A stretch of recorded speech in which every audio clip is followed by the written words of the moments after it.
Kids are here for 4 days, learning about machine tool, learning about mechatronics, welding, and CAD drafting, as well as the occupations that go along with those content areas. The main goal would be to expose middle school kids to these occupations, that we don't have those programs at the middle schools. The first time they see them is at a high school, and a lot of the high schools around our area don't have the programs in the first place. So just giving them exposure to new things. My favorite project that I worked on was probably the machine, getting to engrave our names and the logos that we wanted and little sheets of metal, because it's getting pretty cool to program the computers to design them. I think it's really important because you know, as a kid you're always asked, what do you want to do when you grow up?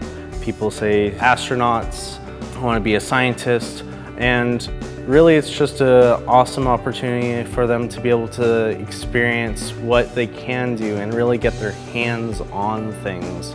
I think it's really important that younger adults get into trying out new fields. There's plenty of them out there, and you can go a long ways with it. I started out in high school.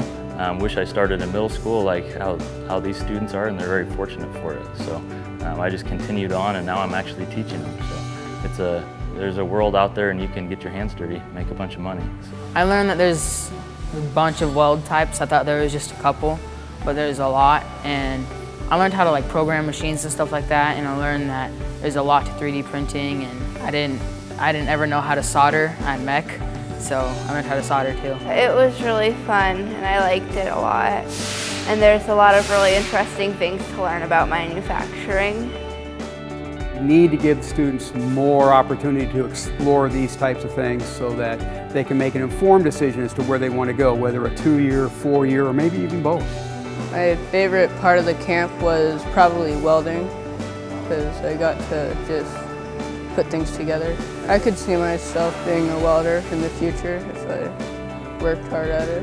We no longer have the people that are skilled enough to manufacture or construct or do the things that this country needs to be great again. And unfortunately, a lot of those people who do have the skill sets, they're at the age where they're retiring or they're passing away, and that information is being lost. So we're trying to seed the next generation so they can be the developers, they can be the construction workers, they can be the industrial arts people, the people who are designing and building and improving our world.